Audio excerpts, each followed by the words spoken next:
Oi, tudo bem? Hello! Feliz de você estar aqui. Muito obrigada desde já. Já quero te agradecer. Muito obrigada mesmo. Como eu já falei nos stories, como eu já falei aqui no início da live, seu testemunho é extraordinário, né? Aquilo que Deus fez na sua vida. E você é uma pessoa assim, que a gente olha para você, a gente vê essa luz, né? Que a gente sabe que essa luz de Jesus, quando a gente é nova criatura, a gente transmite isso, né? E isso é muito lindo de ver. Então, seja muito bem-vindo aqui. Eu já quero logo começar para a gente não perder tempo, tá? E fica à vontade, sinta-se à vontade, a casa é sua, tá? E é com você, tá bom? Amém. Gente, foi uma luta para poder marcar essa live, porque nunca tinha data. A data que ela tinha, eu não tinha. A data que eu tinha, ela não tinha. E eu fiquei, meu Senhor, será que essa live sai ou não sai? E graças a Deus estamos aqui hoje, estou muito feliz, né? Mais uma oportunidade que Amém. Deus tem me dado, né? De contar um pouco daquilo que Ele fez na minha vida, né? Quem me segue já deve estar cansado de ouvir meu testemunho, porque eu conto muito, eu sou muito convidado para contar, né? Mas é interessante que Deus, cada vez que eu conto meu testemunho, Ele tem me dado algo novo. E aí as pessoas que já conhecem, já estão até de cós salteado, falam assim, nossa, isso eu não tinha ouvido você contar antes. Então, assim, Deus está sempre renovando e trazendo algo diferente, algo, né, que mostra que, na verdade, a palavra de Deus, ela se renova a cada manhã, mas os testemunhos que Ele proporciona nas nossas vidas também se renovam, porque a gente vai aprendendo coisas novas a cada dia. Eu creio muito nisso, né? Então, tudo aquilo que o Senhor fez eu viver, a cada dia que se passa é um aprendizado novo, é algo novo que eu compartilho com o pessoal. Bem, gente, eu vou. É para me apresentar aqui primeiro? Pode, fica à vontade. Bem, eu me chamo Isaac, mas eu sou conhecido como Zac, ok? Oliver, né? Meu sobrenome é Oliveira, mas eu moro nos Estados Unidos, então aqui Oliveira, o americano não sabe falar Oliveira, então eles falam Oliver. Então eu sou conhecido como Zach Oliver, né? O Zach Oliver no Brasil também. Acabou que foi pro Brasil o nome americano aí. Sou carioca, mas eu moro em Dallas, no Texas, e tenho feito a obra aqui do Senhor, né, com muito respeito, com muito temor, né, porque a obra do Senhor é algo sério. Deus me chamou aí para pregar e ultimamente eu tenho liderado um grupo de jovens, porque o meu pastor me convidou para liderar, né, na igreja. Então, além de pregar a palavra, de palestrar sobre sexualidade também, eu também sou líder de jovens na Casa do Avivamento Church, pastores Paulo Roberto e Dayana Lima. Então, eu tenho igreja, eu tenho pastor, estou debaixo de uma cobertura espiritual e estamos aí fazendo a obra. Bem, a minha história, eu tenho várias histórias, eu tenho vários testemunhos, né? Eu tenho testemunhos na área financeira, eu tenho testemunhos na área espiritual, mas o mais famoso, né, o mais conhecido que o pessoal pede mais para eu contar é o testemunho na área da sexualidade e identidade, que foi o que a minha irmã pediu para eu trazer hoje aqui do E aí Crente. E quem me E segue aí, que for assistir depois desse vídeo, segue ela aí também, pessoal, para vocês acompanharem outras lives aí dela. Então foi isso que ela pediu para eu contar. Então hoje eu vou contar para vocês o testemunho sobre a minha identidade que está relacionado com a sexualidade também, tá? Vou tentar ser breve aqui. A minha história, ela começa, acredito que antes de eu nascer, né? Meu pai era evangelista, pregava a palavra, e num determinado momento da vida dele, meu pai pregou para que era então homossexual, né? Eu gosto muito de dizer que a pessoa ela não é, ela está. Então você, se não raramente, talvez nunca você veja eu falando que alguém é homossexual. Porque quando eu falo que alguém eu estou dizendo que aquilo faz parte da identidade dela. Por que você acha isso, Zac? Porque a Bíblia fala com todas as letras que a palavra tem poder. E não é só a palavra Bíblia, é a palavra que é proferida pela sua boca. Então, quando eu digo que alguém eu estou decretando sobre a vida dela uma identidade que, na verdade, Deus nunca disse que seria. Então, eu nunca digo que alguém é homossexual. Aquela pessoa está vivendo a homossexualidade, está experimentando desejo pelo mesmo sexo, ou está vivendo uma realidade dentro da homossexualidade. Então, essa pessoa que meu pai evangelizou, vivia, né, essa realidade homossexual. E meu pai ganhou esse homem para Jesus. Pouco tempo depois, minha mãe recebeu uma profecia. Minha mãe já não queria mais ter filhos, ela tinha tido gravidez muito difícil. E minha mãe recebeu uma profecia de que ela ainda teria sim mais um, que seria um menino, se chamaria Isaac, e que seria um pregador da palavra. E minha mãe ficou com aquela apreensão, porque ela não queria ter filhos, mas 6 anos depois, eu nasço. Meu nome se torna Isaac, né, dado pela minha mãe, e hoje estou aqui pregando a palavra, né? Foi um cumprimento daquilo que Deus prometeu 6 anos antes de eu nascer. Só que o diabo ele não estava satisfeito porque meu pai ganhou um homem que vivia homossexualidade e que estava testemunhando e ganhando muitas outras pessoas através do testemunho dele. Gente, isso é uma percepção minha, tá? Eu acredito que o inimigo, por raiva do meu pai ter ganhado aquela alma que ganhou muitas outras milhares de almas, o inimigo atacou pessoalmente a descendência do meu pai, que fui eu. Então eu sofri muita perseguição espiritual, eu sofri muitos ataques desde a infância. E quando eu fiz 5 anos de idade, eu não tive mais o meu pai, porque o meu pai saiu de casa. Então, além de ataques espirituais, eu perdi a referência que existia dentro da minha casa, uma referência masculina. Eu, como homem, precisava de uma referência de homem. Uma menina precisa de uma referência de menina, apesar do pai também ser muito importante na vida da mulher. Mas a gente entende que existem questões, como, por exemplo, a questão de comportamento, né?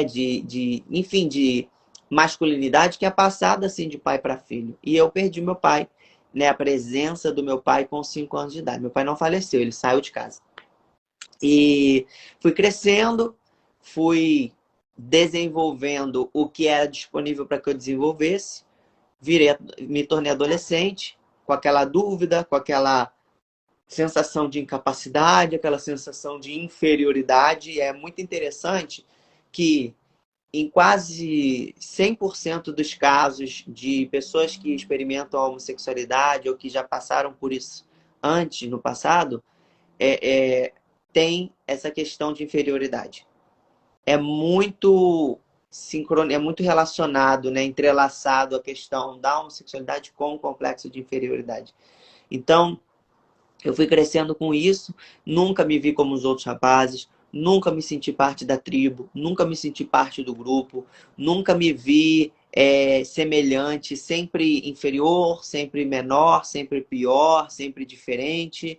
Além de eu me sentir assim, eu sentia que as pessoas também me julgavam dessa forma, e por eu não ter uma identidade muito bem formada, estabelecida, eu aceitava aquele julgamento e me sentia mais inferior ainda. E aí você entra num ciclo, porque você já está se sentindo inferior e você olha um olhar torto de alguém, você se sente pior ainda. Aí você ouve um comentário, você se sente pior ainda. Aí alguém fala, não, não quero ficar com você. Aí você se sente pior. Então você só vai indo mais fundo, mais fundo. E quando você percebe, você está totalmente fora da confiança, da autoconfiança que Deus preparou e separou para que você experimentasse, que você vivesse. Eu não tinha isso, né? E a minha mãe, que era quem eu tinha, me deu o que ela pôde me dar, né? O amor de mãe, o afeto, o carinho, né? Cuidou de mim, me deu o que ela tinha, né? Só que a minha mãe, ela tinha o feminino, né? Ela não era um homem. Então ela não tinha o masculino, a proteção, a confiança, a coragem, a certeza, né? Essa é a palavra, a autoconfiança de se olhar e falar, não, eu posso, eu sou capaz, né? Eu sou corajoso, eu vou, né? Todos esses passos eu pulei, né? Ou talvez não passei por eles. E aí fui crescendo, gente, me sentindo dessa forma que eu expliquei. Quando eu cheguei, eu não me lembro exatamente com quantos anos era, mas eu lembro que eu comecei essa vontade de ser como os outros meninos, essa vontade de ser masculino, essa vontade de entrar num grupo, jogar uma bola. Não estou falando especificamente futebol, porque eu não acredito, gente, que todo menino deva jogar futebol. Assim como nem toda menina deva gostar das princesas da Disney. Então, existe a diversidade, mas eu acredito que existem bases, estruturas criadas por Deus, relacionadas ao sexo de cada um, né? Então, o homem, ele, por natureza, desde Adão, ele tem sim uma estrutura, uma base que envolve ali coragem, que envolve proatividade, que envolve ação, né? Uma certa agressividade. Quando eu falo de agressividade, eu não estou falando de briga, de confusão. Eu estou falando da agressividade na ação, em saber tomar uma ação rápida, né? Um assalto, defende a mulher, entra na frente. Isso faz parte da agressividade do homem, em proteger, em sair. Então, existem coisas relacionadas a isso. E o esporte é uma coisa que envolve agressividade, envolve ação, envolve proatividade. Então, eu queria ser como os outros meninos. Eu queria ter coragem de ir, de pegar, de fazer. E eu não, eu não tinha, eu tinha vontade, mas eu não tinha a ação. Então, por eu não ter essa ação, eu me sentia separado, eu me sentia diferente. E ao mesmo tempo que eu me sentia diferente, eu queria ser como os outros. Aí o que aconteceu? Teve uma hora na minha vida que a chave virou. E aí ela virou como? Ela virou numa erotização daquilo que eu desejava. Eu desejava ser como um menino, mas como eu não sou como os meninos, então eu quero tê-los perto de mim de alguma forma. Eu quero ter o que eles têm em mim, perto de mim, né? Então, como eu vou aproximar? Gente, isso não foi nada pensado, tá? Eu tô falando para vocês de processos subconscientes. Isso eu fui aprender depois que eu fui estudar sobre sexualidade para dar palestra. Aí a gente vai aprendendo algumas coisas.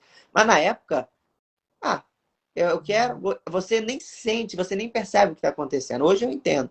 Então, essa erotização foi o que conseguiu me atrair para estar perto do masculino, perto do homem, do que protege, do que tem ação, né?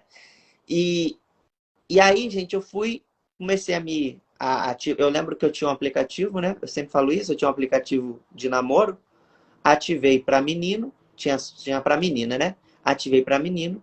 Só que eu quero que vocês entendam que vocês estão ouvindo isso da boca de um rapaz que, quando fez isso, estava na igreja, e não só estava na igreja, nasceu na igreja.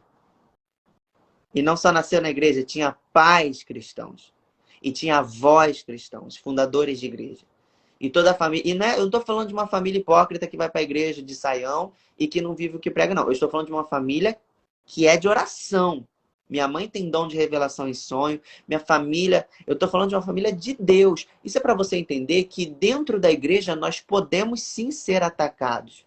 Dentro da igreja nós podemos sim ser atingidos se a gente não vigiar. Deixa só um minutinho, deixa eu pegar aqui um.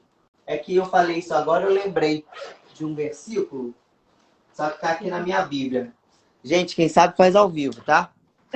É isso. É que eu tô falando aqui, né, disso, e deixa eu só ver que eu achei muito interessante isso que eu falei. Ó.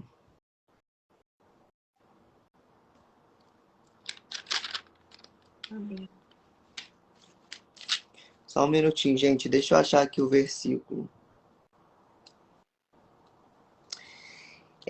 Na verdade, não é exatamente o que eu falei, mas é dentro da mesma atmosfera do que eu falei. Eu falei que a pessoa pode estar na igreja e pode ser atingida, né? Ser alcançada pelo mal. Porque muita gente pensa assim, tô na igreja, tá tudo certo, né? Eu não tenho mais o risco de perder a minha salvação, de sair do propósito, porque... E não é bem assim. Olha que versículo interessante. Apocalipse, tá no meu devocional, né? Eu comecei desde Gênesis, já estou em Apocalipse, gente. Daqui a alguns dias eu termino a Bíblia. Então, Apocalipse, capítulo 3, versículo 5, olha. O vencedor será igualmente vestido de branco. Jamais apagarei o seu nome do livro da vida. Por que eu li esse versículo? Porque se a Bíblia fala assim, jamais apagarei o nome do vencedor, significa que quem perder pode sim ter o nome apagado. Então, isso significa que a possibilidade do seu nome, ou do meu, se a gente não vigiar, ser apagado do livro da vida, é uma possibilidade real, existe. Então, às vezes, a gente pensa que quem é da igreja, quem é filho de pastor, quem é filho de cristão, avô cristão, tá tudo certo, porque eu nasci na igreja. E eu, na verdade, eu precisei de ter um encontro verdadeiro com Cristo. O meu primeiro encontro verdadeiro com Cristo aconteceu em 2012, quando eu fui no encontro com Deus. Ali eu fui batizado no Espírito Santo. Você está ouvindo de uma pessoa que já era de igreja há muitos anos, de muitos anos. Então eu fui batizado com o Espírito Santo, eu tive um renovo. E depois que passou um tempo, eu tive esse momento aí de fragilidade, onde eu duvidei da minha sexualidade, duvidei da minha identidade. Estão perguntando qual é a referência que eu li. Apocalipse Isso. 3:5. Apocalipse Deixa eu 3:5. ver. Então, gente, resumindo a conversa aqui. Ativei para menino, muita dúvida. O diabo, ele começa jogando uma semente de dúvida no nosso coração. E aí, se você não estiver pronto, se você não estiver preparado, blindado, você deixa essa semente ser regada até que essa dúvida cresça e se torne uma ação. E na minha vida foi assim que aconteceu, se tornou uma ação, né? E eu comecei a ver lá vários rapazes aparecendo, vários rapazes dando match. E para mim, foi muito surpreendente no começo, porque eu fiquei assim, caramba, com menina nunca dava certo, agora com menino... Por que que nunca dava certo? Porque eu não tinha ação, eu não... O que que uma menina espera de um menino? A ação, né? Chamar pra sair, dar o primeiro passo, pegar na mão, pagar a conta, ser educado. Gente, eu não tinha desenvolvido nada disso. Eu não tinha aprendido nada disso. Vocês entendem como que o diabo faz? Ele nem deixa você desenvolver, e depois que ele não deixa você desenvolver, ele ainda fala que você é o culpado por não ser do jeito que você deveria ser.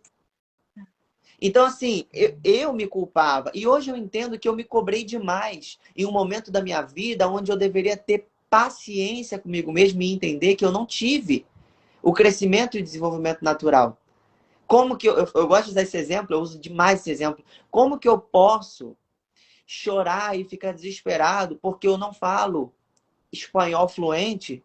Se eu nunca fiz aula, se eu nunca fui para a Espanha, para a Argentina, para países que falam espanhol, se eu nunca desenvolvi, se eu nunca treinei, se eu nunca treinei, se eu nunca aprendi, eu não vou ter para dar, eu não vou falar espanhol. Então, como que eu queria me cobrar de ser um cara que tem a decisão, que dá o primeiro passo, que é corajoso, que vai, que faz, que tem proatividade, se eu nunca desenvolvi, se eu nunca tive referência nenhuma, se eu nunca tive nada?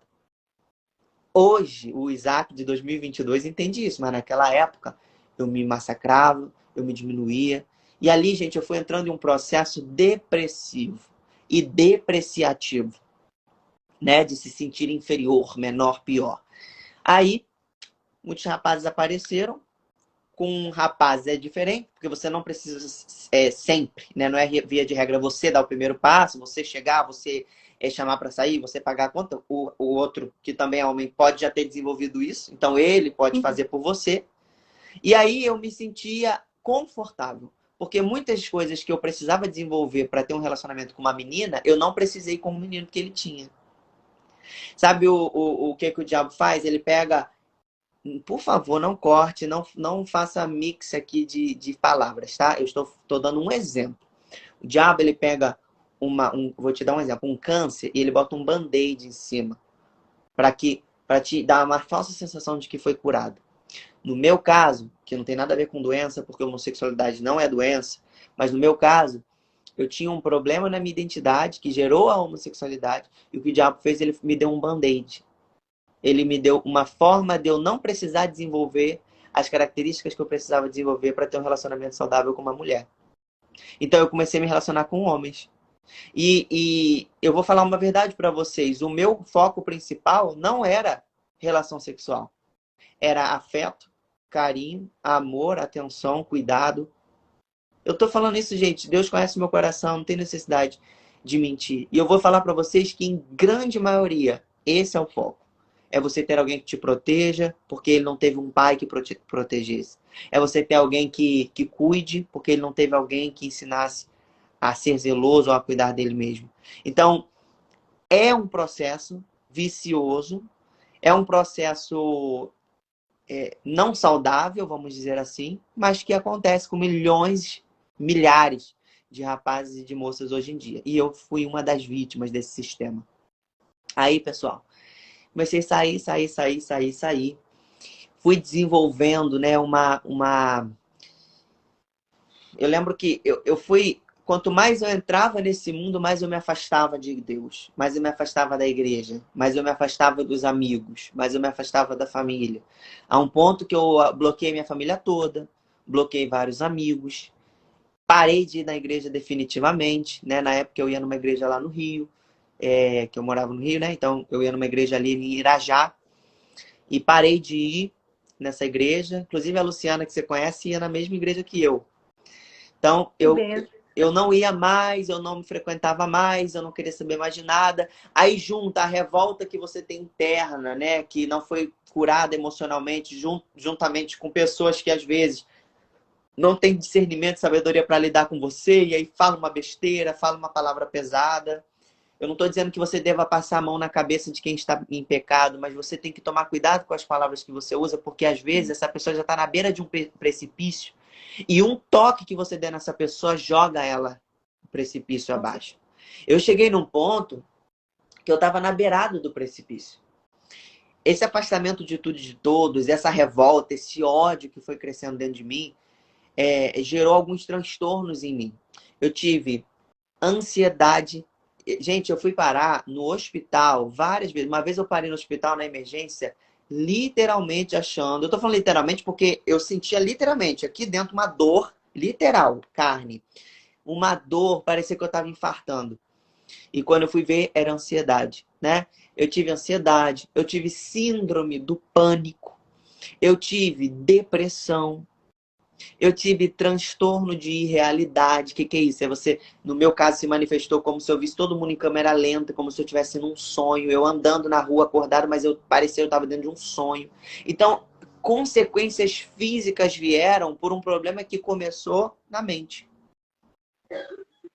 Então, é um processo maligno, é um processo destrutivo que o diabo faz nas nossas vidas, entortando a verdade que Deus nos deu. Estava fazendo uma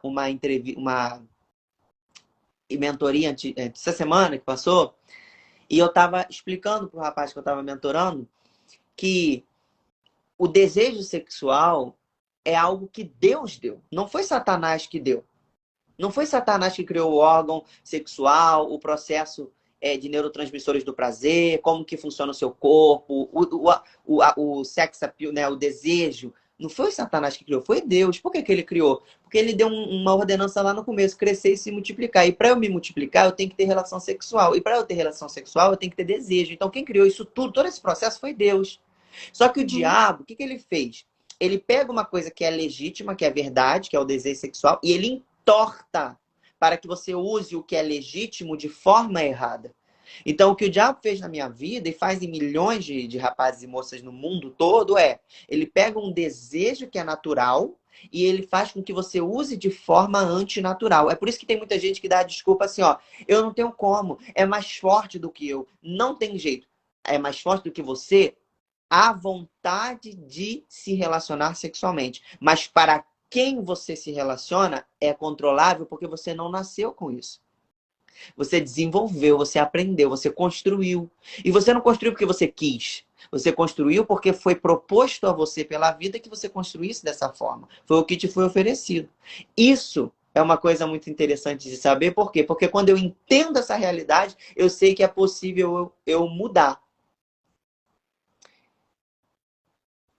Então, gente, desculpa, era o Instagram me avisando aqui que deu um tempo de uso, que eu botei um limite de tempo de uso aqui, mas não é nada da live, não. Então, gente, voltando. Eu comecei a desenvolver isso, já estava erotizado aquela vontade do masculino e tal. Fui desenvolvendo esses transtornos, essas crises, isso tudo. Fui entrando de cabeça no mundo da homossexualidade. Comecei a viver realidades que, para um crente batizado no Espírito Santo, com talento dado por Deus, porque você que está me assistindo e eu temos talentos dados por Deus, não é porque a gente é especial, não. É porque a graça do Senhor nos alcançou e Ele quer que a gente use esses talentos que Ele nos deu. Mas eu não vigiei, eu não tive preparo, eu não tive nada. Meu sonho era ter um discipulado. Beijo, Sirlene, me assistindo lá da Inglaterra. Beijo, amo você. O meu sonho era ter um discipulador. Era ter alguém que me acompanhasse. Era ter alguém que me ensinasse. Gente, eu estava disposto. Eu me propunha a ter alguém que falasse... Se a pessoa falasse assim, ó, faz desse jeito, vira para a direita agora. Eu ia obedecer, porque eu queria um norte, né? Muita gente fala assim, o nosso norte é a palavra. Gente, mas se você não tiver discernimento naquele momento da sua vida e não tiver ninguém que tenha, você fica perdido. Não é verdade? Então, eu precisava naquele momento e queria muito, mas nunca tive, assim, um discipulador, alguém que me acompanhasse, né? Deus sabe o porquê. Existem mistérios que vão acontecer, né? Lá na frente, que Deus vai revelar. Fui tendo agora, depois de um tempo, fui tendo, né, um acompanhamento pastoral, mas eu digo naquela época que eu estava vivendo lá no pecado, Sim. eu cheguei a pensar, né, eu quero alguém que me acompanhe, que me direcione, né? Enfim. Hoje quem direciona sou eu, tá vendo? Eu faço mentoria, ajudo pessoas, né? Agora eu só mentoro líderes, mas é um tipo, né, de liderança, de Sim. direcionamento, e Deus tem me usado para isso. E aí Amém. eu fui desenvolvendo essa realidade. Um belo dia, estou resumindo para vocês. Se você quiser assistir meu testemunho com detalhes, tem lá no meu Instagram, Religiosidade Zero. Um belo dia, um dos rapazes que eu tinha me relacionado por último, na verdade eu estava começando a ser quebrantado e com vontade de voltar para Jesus. Aí Uhum. eu cheguei para esse rapaz, que era o último, né? Eu falei assim, olha, eu decidi que eu quero Jesus. Eu quero vir para Jesus. Porque eu entendi que eu não nasci para viver o que eu estou vivendo. Não sei como vai ser, não sei nada. Sei nada. Porque tem gente que pensa que só vai vir para Jesus quando estiver preparado. Eu vim despreparado, Sim. gente. Eu vim despreparado, eu vim sem saber de nada. Eu vim confuso, mas eu vim. E aí eu falei com ele. Ele chorou muito, ficou muito triste. Eu chorei muito também. Porque é uma pessoa que você tem um certo apego, que você tá lá com a pessoa, né? Abraça e conversa. E as pessoas pensam que homossexualidade é só sexo. E na verdade é um relacionamento, né? Você é um ser humano com sentimento, né? É errado? É. É antibíblico? É. Deus te criou para isso? Não. Mas é um ser humano. Não desabona os sentimentos que o ser humano tem. Se eu tenho, né? Ele tinha também. Então, foi difícil, né? Para você desvencilhar da pessoa que você tem um grande carinho. E, gente, o que aconteceu? Tomei minha decisão, parei. Falei no que eu não ia mais. Foi muito difícil, mas parei. E aí, 1, 2 semanas depois, ele me liga chorando, desesperado, falando que ele tinha feito um exame de HIV e tinha dado positivo. E ele pede para que eu faça o exame também, porque ele ficou com medo de eu ter me contaminado com ele. Aí eu pedi para que ele fizesse outro teste, porque eu tinha feito 1 semana antes da ligação dele e tinha dado negativo. Então eu estava tranquilo, porque tinha acabado de sair um resultado negativo. E aí ele foi, fez um outro teste e ele me volta chorando novamente. E ele fala que o dele foi positivo novamente. E ele fala isso chorando, desesperado, falando que precisava de mim, que precisava do meu apoio, que ele não sabia o que ele ia fazer da vida dele. Era uma pessoa que não tinha apoio da família, como muitos pessoas que vivem na homossexualidade também têm, não têm apoio da família. Então, foi muito difícil ouvir aquela notícia. E, ao mesmo tempo, quando ele me liga a segunda vez, eu começo a ficar preocupado. Porque eu falei assim, se ele deu positivo, tudo bem que eu fiz um teste semana passada e deu negativo, mas sei lá, né? Se o teste deu falso negativo. Aí, eu com muito medo, fui a um hospital. Cheguei lá, a moça falou, fica tranquilo, o teste vai sair, tirou meu sangue, né? Ó, senta aqui, o teste vai sair e tal, você pode pegar e ir embora. Só que demorou mais tempo do que a mulher mandou eu esperar, a enfermeira. E demora. Aí eu falei, moça, aonde é que tá o meu teste? Onde tá o resultado? Vocês falaram que ia sair já e não saiu. Ela falou assim, pera aí só um minutinho, que a médica quer falar com você. E quando ela falou isso, eu comecei a me desestabilizar naquele momento. A porta estava entreaberta, eu estava meio mais ou menos de frente para o consultório. A médica lá de dentro olhou para, conversando com a enfermeira, olhou para mim e ela olhou com aquela cara de apreensiva, tipo assim, ele é ele. E ali eu fiquei apavorado. Eu comecei a ficar apavorado. Me chamou para eu conversar, entrei no consultório, mas eu já entrei desestruturado, porque na minha cabeça eu já sabia, né, o que que era. E ela falou, ela já começou a conversa assim, fica calmo, fica tranquilo, porque o seu teste deu positivo, você está com HIV, mas você vai ter uma vida quase igual a uma pessoa no comum. E eu lembro que eu falei assim para ela, chorando, eu falei assim, eu não quero ter uma vida quase igual, eu quero ter uma vida igual, quero ter uma vida normal. E ali, gente, ela começou a me dar instruções de um tempo novo da minha vida, que seria um tempo de cuidados especiais, de tomar um coquetel, de tomar, né, toda a suplementação, fazer exames periódicos. Era a nova realidade, que era, na verdade, gente, um fruto, uma colheita de uma decisão que eu tomei. Uhum. E por mais que eu estava triste e arrasado com Deus, eu entendia que a culpa era minha. E eu saí daquele hospital chorando, arranquei a minha pulseira de identificação de paciente, joguei na lata do lixo. E eu me lembro que eu pensava em me matar. Eu falei, acabou pra mim, acabou minha vida. Meus planos de ir para os Estados Unidos morar, acabou. Porque é muito fácil falar que ninguém mais morre de HIV hoje em dia porque tem coquetel. Mas o que o pessoal esquece de falar é que o Brasil é referência em tratamento gratuito de HIV. Aqui nos Estados Unidos, se você for ver quanto que é o valor do tratamento, você não tem noção. Então não é o mundo todo, o planeta Terra inteiro, que é igual ao Brasil de graça. Uhum. SUS, gente, né? Em todo lugar que tem, né? Então eu falei assim, não vou ter isso nos Estados Unidos, acabou meu sonho americano, acabou isso, acabou o ministério, acabou tudo. Lembra que eu estava voltando para Jesus? Lembra que eu estava em processo de quebrantamento? Para mim acabou ali. Eu falei, não é que acabou o meu quebrantamento, mas acabou, gente, a esperança Sim. de caminhar, porque eu comecei a pensar assim, que história de derrota é essa que eu tenho a partir de agora? Mas tentei me matar no metrô do Rio de Janeiro, tentei pular na frente do metrô, não consegui. Creio que foi o Espírito Santo que freou minhas pernas naquele momento. Fui para casa da minha mãe correndo. Estou resumindo porque eu sei que a live tem tempo para acabar. Fui para casa da minha mãe correndo. Cheguei na minha mãe, a mãe que eu estava chateado, que eu estava brigado, que eu estava triste, a mãe que eu tinha bloqueado no Facebook. Essa mãe foi a mãe que esteve de braços abertos para me receber quando eu precisei. E eu já quero dar um alerta a você que é pai e mãe, que é responsável e que pensa que o melhor jeito de lidar com a pessoa que você ama e que se revelou como homossexual é abrir mão dessa pessoa e largar para lá. Não abra. Se prepare, se encha de amor. Sabe por quê? Porque se você orar, se você declarar que essa pessoa será liberta, vai ter um dia que essa pessoa vai voltar correndo e você tem que estar pronto de braços abertos para mostrar o amor de Jesus. Porque o que a minha mãe me mostrou foi o amor de Jesus. Quando eu cheguei lá e depois de tudo que eu fiz, ela abriu os braços, me abraçou e me deu um beijo. Eu vi Jesus na vida da minha mãe. É por isso que Amém. eu amo tanto a minha mãe. O pessoal fica me implicando, né? Você é uma filhinha da mamãe. Não tem como não amar uma mãe ou, né, qualquer pessoa que demonstre o amor de Jesus por você na hora que você mais precisa. É um amor sem querer ter vantagem, sem tirar vantagem. É um amor de graça, gratuito, né? E aí, gente, abracei minha mãe. Minha mãe não sabia o que estava acontecendo. Eu chorava a madrugada toda. E minha mãe falou assim, o que está acontecendo, menino? O que é? E aí, eu finalmente... Ela falou assim, tem alguma coisa a ver com o hospital? Aí eu, chorando, tem. Aí ela falou assim, tem alguma coisa a ver com o exame que você fez? Eu falei, tem.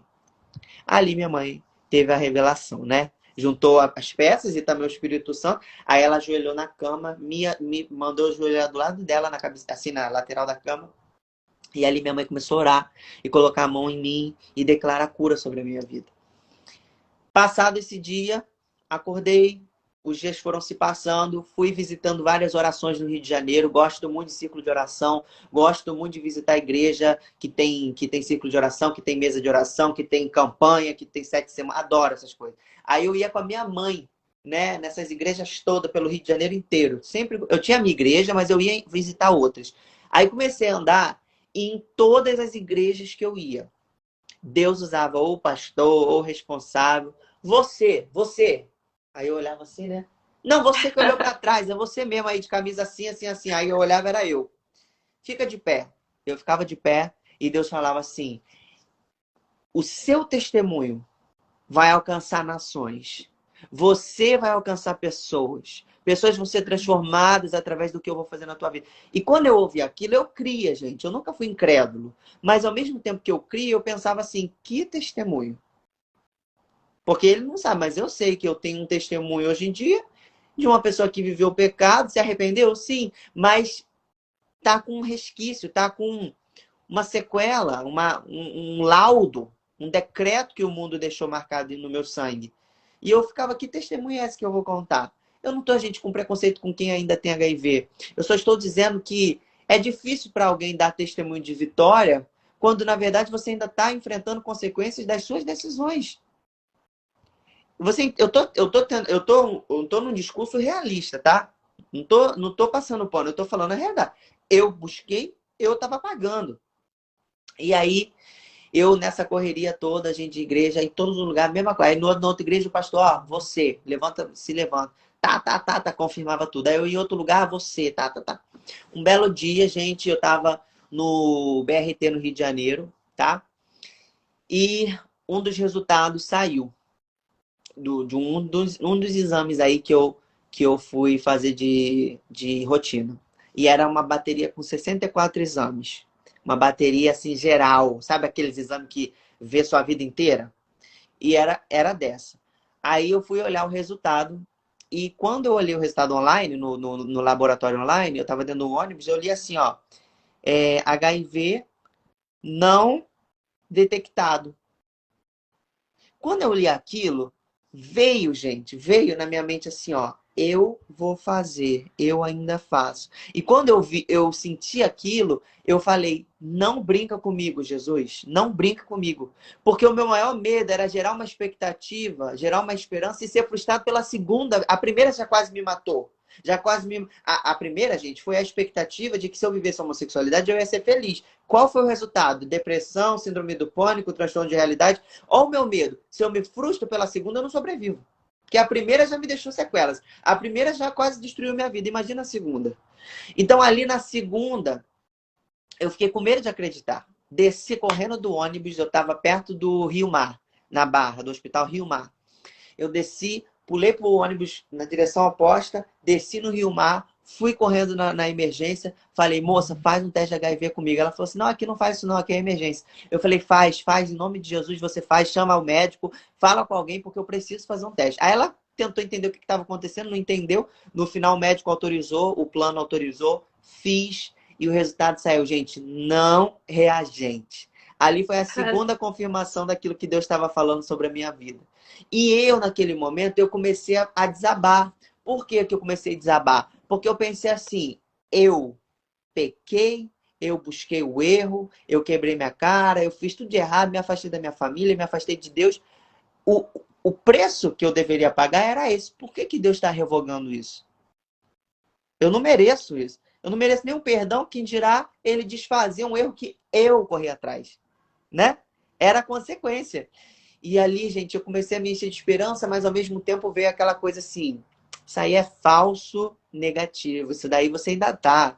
Por quê que eu senti isso? O diabo, né, falando, mas também, gente, Uhum. porque logo quando eu tive a infecção, o contágio recente do HIV, eu tive, como fala, sintomas, a palavra é essa. Eu tive sintomas muito clássicos do contágio recente. Um deles, que não sei se acontece com todo mundo, mas de acordo com os médicos, né, é muito comum, é o rash, que é tipo umas placas vermelhas assim, que dá assim no seu corpo todo. Eu tenho foto, gente, até hoje, desse rash no meu corpo, aqui no meu peito, na lateral da minha Uhum. barriga, no meu ombro, no meu braço, que foram placas. Por quê? Porque o meu corpo estava reagindo ao contágio recente ao HIV. Então eu tive todos os sintomas, eu tive exame, eu tive tudo. Então veio aquela dúvida, né? E o diabo falando, não, confere é isso mesmo, para ver se é isso mesmo, porque isso aí não, isso daí você ainda tá com essa doença e tal.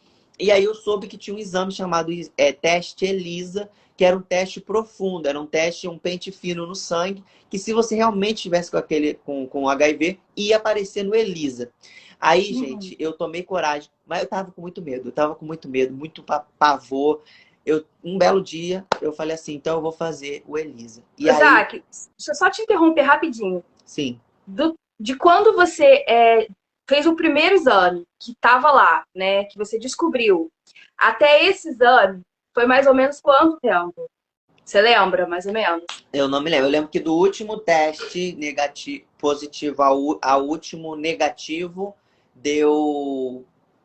Foi assim, eu fiz o último teste positivo, aí Deus começou a Aham. falar, vou fazer, vou te levar, mas não falou nada de cura, falou que ia me levar. Aí deu Uhum. menos de um mês até o último teste negativo. Então foi uma, eu falo que foi uma aceleração no processo. Porque eu fiz 3 exames em praticamente um mês. Eu Uhum. fiz, aí eu fiquei com... Esse segundo exame foi na hora, né? Que eu desci do BRT correndo, então foi na hora. E aí passou uma semana, eu marquei o ELISA e saiu. Então foi esse espaço do último ao último positivo ao último negativo. Uhum. Uhum. E, gente, o exame ELISA, o teste ELISA saiu não detectado, sem a presença do vírus no sangue. Então, Ai. ali, Deus começou a falar no meu coração. Ele falou: eu ainda faço, eu ainda curo, eu ainda transformo, eu sou o Deus que faço, né? E aí eu lembrei, foi vindo tudo na minha cabeça à tona, né? Vou te levar nas nações, o teu testemunho vai chegar, pessoas vão ser transformadas. E sabe o que eu acho muito interessante? É que muita gente acredita em transformação, mas não acredita em transformação total de vontade.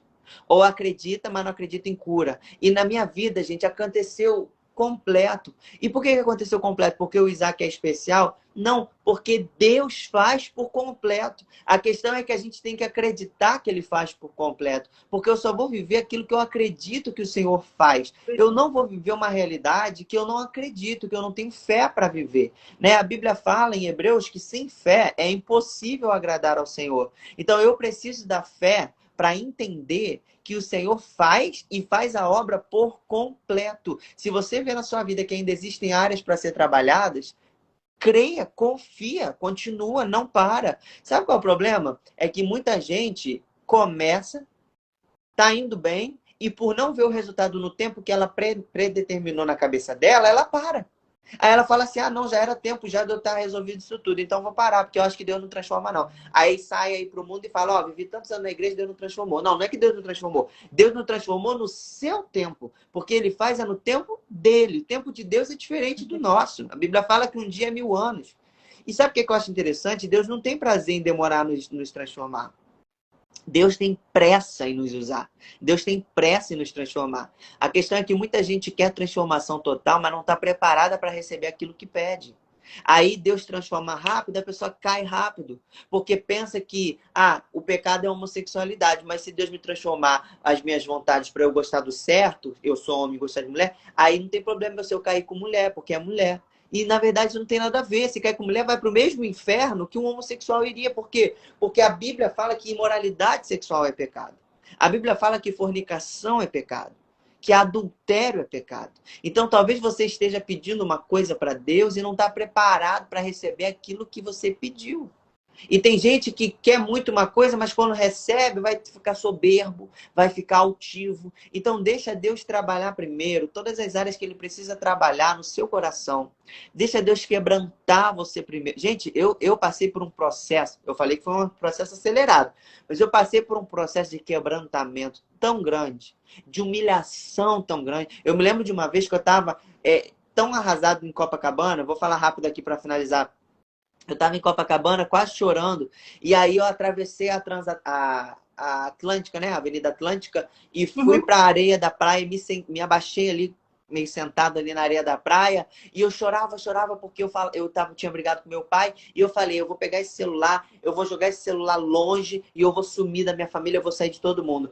3, 4 anos depois, uma irmã de uma oração que eu nunca vi antes, ela falou assim, ela não, Deus, através da vida dela, falou assim, eu estava com você naquele dia que você atravessou aquela rua, sentou na areia daquela praia e você disse, Senhor, eu me sinto tão sozinho, mas eu tinha colocado um anjo do teu lado naquele dia e eu colhi as tuas lágrimas. Por que eu estou te contando isso? Para você entender que nas horas que você pensa que você está sozinho, nas horas que você pensa que você não tem mais ninguém, o Senhor está contigo. E são nessas horas que Ele está trabalhando em você o quebrantamento, que Ele está trabalhando com você a sua autoestima, o seu emocional. Existem coisas a serem trabalhadas.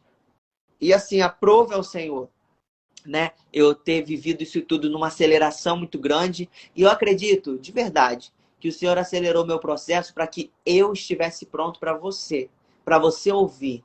Porque Jesus já está para chegar. Jesus está às portas. Não tem mais tempo de 10, 20 anos de processo. Agora Deus quer acelerar todo mundo que já estava aí num tempo aí, para que essas pessoas estejam prontas para pregar, para ganhar alma. Porque a qualquer momento o Senhor Jesus vem. E quando Ele chegar, Ele quer encontrar você preparado. E é por isso que eu estou aqui hoje pregando, declarando que Jesus faz, que Jesus transforma, que ele te ama e que sim, ele vai fazer na sua vida algo sobrenatural e completo. Por quê? Amém. Porque Deus não deixa resquícios. Amém? Amém. Meu Deus do céu, que testemunho é esse, gente? Glória a Que Deus. transformação é essa? Como você falou, Deus faz, ele faz por completo. Gente, é porque eu fiz a outra live e foi 1 hora só que o Instagram deixou eu fazer a live. E eu tive que acabar bem rápido. Mas se você tiver alguma pergunta, eu acho que ainda tem uns minutinhos. Deixa aí uma pergunta para o Zac, se você tiver. Aí tenta responder rapidinho, pode ser, Zac? Pode, claro, sem problema. Eu tô correndo aqui porque você falou que o Instagram cortou sua O live. Instagram só deixou eu fazer 1 hora da É, outra eu fiquei live. com E aí medo eu de tô com medo derrubar. também, Não, eu tô tranquilo. entendeu? Então, se vocês tiverem alguma. Eu vi que quando você começou a falar, alguém colocou alguma pergunta, mas aí sumiu, né? Por causa dos comentários aqui. Não vi. Se tiver alguma pergunta, gente, deixa aqui para o Zac poder responder. Ah, eu posso mandar um Deixa eu ler. beijo? Pode, pode. Ó, quero mandar um beijo aqui pra minha mãe, que tá me assistindo, minha irmã Priscila, pra missionária Sirlene, que eu já mandei, vou mandar um segundo beijo pra ela lá da Inglaterra, curada do câncer, tá? Pode fazer uma live com ela, que ela tem um testemunho Amém. Já tá convidada. Já tá maravilhoso. Faz uma convidada. live com ela. E Fernanda Passos, uma amiga minha pregadora lá da Advec aí no Rio. A Beijo, Fernanda, beijo. conversei com ela hoje. Vamos marcar a nossa live em nome de Jesus. E os meus seguidores aqui, que eu não vou citar nomes, senão o pessoal fica triste que eu falei de alguns e não falei de outros. É, Então, ó, todos os meus seguidores aí, beijo pra vocês, tá? amém. Eu não achei a pergunta, mas pelo que me lembro, uma pessoa perguntou assim, sobre o conselho que você daria para a mãe, né? Quando a mãe, na realidade, descobre, né, que o filho está indo, né, por essa questão do homossexualismo, qual o conselho que você daria para essa mãe?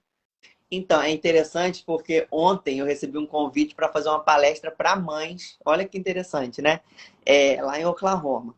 E o pessoal me pede muito. Aqui no Religiosidade Zero, muitas pessoas que me procuram são pais, na verdade, né? Uhum. Por quê? Porque geralmente quem está vivendo não está com cabeça, está cego pelo pecado. Mas os pais que amam, que querem ver a pessoa salva e liberta, correm atrás da ajuda. Olha, eu acredito que amor é muito importante. Amor. Só que o que eu tenho ouvido de pregadores, de pessoas que têm falado do assunto, né? Ah, ama, ama, ama, ama, ama. Não é só amar, né? Você precisa se posicionar em oração. Você precisa se posicionar com a pessoa. E isso não significa brigar. Gente, sabe o que é muito interessante? Apesar de todo o amor da minha mãe nunca concordou comigo. Nunca minha mãe chegou pra mim e falou assim, não, meu filho, então tá. Então, eu te amo desse jeito que você é. Minha mãe nunca me falou isso, gente. Sabe por que que minha mãe nunca me falou que ela me ama do jeito que eu sou? Porque eu nunca fui homossexual. Então a minha mãe não podia concordar com uma realidade que Satanás estava tentando impor sobre a minha vida. E quando o pai fala assim, não, por amor eu vou dizer que eu amo ele como ele é. Você pai que tem autoridade espiritual, você mãe que tem autoridade espiritual, você está concordando com sua palavra que tem poder, com o que Satanás decretou na vida do teu filho. É isso. Pare de concordar. Minha amiga, deixa eu te falar uma coisa, um absurdo que eu ouvi aqui no Instagram, porque no inbox vem muita gente falar comigo. Uma mãe, coitada, ela não tem culpa porque ela não tinha orientação, mas sabe o que ela me falou? Uhum. Que para evitar confusão com o filho, né, para demonstrar amor, o filho não dirigia. Ela pegava o carro dela, botava o filho dentro, levava para casa do namorado, deixava, porque por medo. Ah, porque se eu não levar, outra pessoa vai levar, eu não sei quem, então eu vou levar. Ela levava o filho para casa do namorado e depois buscava. Ela cristã, sabendo que homem com homem não é o que Deus planejou, sabendo que a homossexualidade é pecado. E ela... Uhum. Então, assim, você entende como as pessoas, por falta de conhecimento, peca, por falta de entendimento, tá incentivando o pecado dos outros. Então, assim, gente, não concorde, mas não precisa brigar para isso. Você não precisa brigar. Com todo amor, com todo respeito, com todo... Se a pessoa vir igual o bicho, então ela tá dando o que ela tem. E você vai dar o que você tem. Abraço, carinho, amor, sinceridade. Você tem que dar sinceridade. Você tem que ser posicionado. Você precisa falar, filho, eu amo você. Mas eu entendo que o que Deus tem para sua vida é algo muito maior do que você está vivendo. Eu entendo que a realidade, a identidade que Deus tem para você não é essa que você está vivendo. E eu vou orar e eu creio que Deus vai transformar a sua mente. Ele vai transformar a sua vida. É assim, gente. E assim a gente vai crescendo, a gente vai, né, junto. A família precisa disso. E oração, obviamente, né? A oração que a Bíblia fala que a oração do justo pode muito em seus efeitos, né? Gente, eu creio veementemente na Bíblia. Se a Bíblia fala que a oração transporta uma montanha de um lado para o outro, gente, não pense você que é sentido figurado, não. Eu acredito literalmente.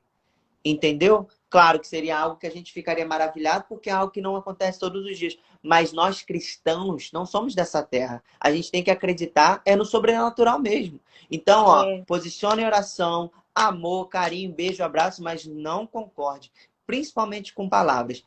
Só para fechar, um dos maiores erros, isso é 80, 90% das mães que me procuram dos pais. Ah, Isaac, eu preciso de ajuda. Então, como eu começo? Então, meu filho é homossexual. Ali eu já falo com a pessoa, falo assim, quer uma ajuda para começar? Quero. Comece mudando a sua frase. Muda o rótulo. Muda o rótulo. Seu filho não é. Seu filho está. Aí a pessoa, nossa, eu nunca tinha tentado para isso. Eu sempre disse que ele era. A mãe tá ali liberando no mundo espiritual um decreto. Ele é, ele é, ele é, ele é. O mundo espiritual existe, gente. Pense vocês, acreditem em vocês ou não. E eles estão ouvindo o que está saindo da tua boca. Amém? Amém, amém, Isaac. Eu queria, então, para a gente finalizar, eu queria te pedir para você orar, né? Para a gente finalizar essa live. E lembrando que essa live vai ficar salva, não poderia deixar de salvar essa live aqui no Instagram. E amanhã de manhã tá salva lá no meu canal. As minhas redes sociais são todas o mesmo nome. E aí, crente, vai lá. Tem outros testemunhos também lá. Vai lá também, Isaac, deixa lá seu comentário. E essa semana, acredito que vai ter live de novo, mas aí eu vou avisando aqui nos stories para vocês acompanharem. Muito obrigada por todos vocês que estão aqui na live. Sejam muito bem-vindos, tá? E segue ela, peço gente. Peço para que você possa orar, né? Esse testemunho maravilhoso. Eu tenho certeza que, como eu falei, essa live vai ficar salva e com certeza o Senhor vai falar através desse testemunho, vai levar esse testemunho às pessoas que realmente precisam escutar, né? Por mais que você falou, né? Às vezes a pessoa desiste, né? Não persiste no caminho, porque às vezes o olhar humano vê e fala, não, não vai dar certo, não vou conseguir. Mas independente daquilo que a gente esteja vendo, o Senhor, ele faz. Sim. Ele está fazendo, ele está trabalhando mesmo que a gente não veja. Né? Então, que a gente possa ter essa certeza. Pode falar. Antes de eu orar pra gente fechar, você Sim. falou assim, né? Não vou conseguir e tal. Uma pessoa que comentou assim, ó. Né, que comentário útil. Olha que maravilhoso. Olha que ela falou. Muitos acham que a homossexualidade é um pecado difícil demais para Deus. Gente, esse comentário dá uma deixa maravilhosa para eu falar uma coisa para vocês. Parem, crentes, parem de achar que a homossexualidade é um pecado impossível de ser vencido. Jesus venceu tudo na cruz. O sangue de Jesus tem poder para transformar, para curar, para libertar, para mudar realidades, mentalidades. A Bíblia fala em Provérbios 23:7 que assim como imagina em sua alma, assim é. Você será como você se imagina. E o sangue de Jesus tem poder para te purificar de todo o pecado. Não é da metade, de um pouco. É de todo o pecado. Aí você vê pessoas que vêm aqui no meu Instagram, aí fala assim, cristãs. Porque se fosse ímpio, gente, ímpio não sabe de nada. Ímpio quer Jojo Todinho aí, ó, fala besteira e tal e passa vergonha. Eu tô falando de crente, que deveria entender a Bíblia. Aí ímpio vem aqui e fala assim, nossa, que o Senhor te ajude, né? Deve ser uma luta terrível diária, deve ser uma luta muito difícil diária. Aí eu fico assim, que luta diária? Que luta diária é essa? Porque o pessoal confunde cruz com sexualidade torta. Cruz é uma coisa. Sexualidade torta é algo totalmente vencível, se existe essa palavra, né? Totalmente possível de ser vencida e transformada. Então, que cruz diária é essa? A sexualidade que o diabo decretou sobre a minha vida e sobre a vida de milhares de pessoas não é a minha cruz. Eu não posso aceitar um pecado como a minha cruz. Ah, o diabo disse que você é homossexual. Ah, então essa é a minha cruz. Então eu vou ter que lutar contra isso pro resto da minha vida. É a minha cruz. Porque tem um versículo que fala, né? Pega a tua cruz e toma a tua cruz e anda. Aí o pessoal mistura. Sim, Pecado é aniquilado e vencido. Cruz é lhe dada. O que é a cruz, gente? É os dilemas da vida. desculpa te cortar. Sim. Porque você falou, eu lembrei. Como você falou, as pessoas misturam. É a mesma coisa que as pessoas acharem que a gente tem que aceitar a homossexualidade, dizendo, não, Deus é amor. E você tem que aceitar porque Deus é Exatamente. amor. Mas geralmente, Então, assim, eu lembrei. geralmente esse pensamento aí é mais de gente do mundo, né? Que pensa assim, né? Porque não tem entendimento nenhum. Mas assim, o problema é quando alguém da igreja pensa assim. Sim, Aí também. é o cúmulo, porque a pessoa não sabe, tá dentro da igreja perdida, né? Então, gente, para resumir, né? Pecado não é cruz. Uhum. Homossexualidade não é cruz. Então, quando Jesus fala, toma a tua cruz e anda, ele não tá falando para você, toma a tua homossexualidade e anda. Toma a tua homossexualidade e vive pro resto da vida com ela, porque eu não tenho poder para resolver ela. Não. Jesus tem poder para aniquilar, evaporar da tua vida. A um ponto que quando você lembrar, você vai falar assim, meu Deus, algum dia eu tive esse sentimento, algum dia eu fiz isso. Esses dias eu tava falando com uma amiga, gente, eu já vou finalizar, em nome de Jesus, desculpa. Esses dias eu tava falando com uma amiga, Ai. eu falei assim, Relane, o nome dela é Relane. Assim, Relane, quando eu falo do que eu vivi, tá tão distante que eu fico assim, meu Uhum. Deus. Às vezes eu paro e penso assim, será que fui eu mesmo que passei por isso que eu comento no meu testemunho? Por quê? Porque o Senhor fez um desprendimento, ele fez um afastamento tão grande que a gente se sente fora. Você também? Apareceu aqui 21 segundos restantes. Gente, vamos orar rapidinho. Senhor, muito obrigado por tudo. Abençoa cada um que está nessa live. Fortalece, dá ânimo, dá coragem, dá o espírito, Senhor, de fé e repreende todo espírito de incredulidade.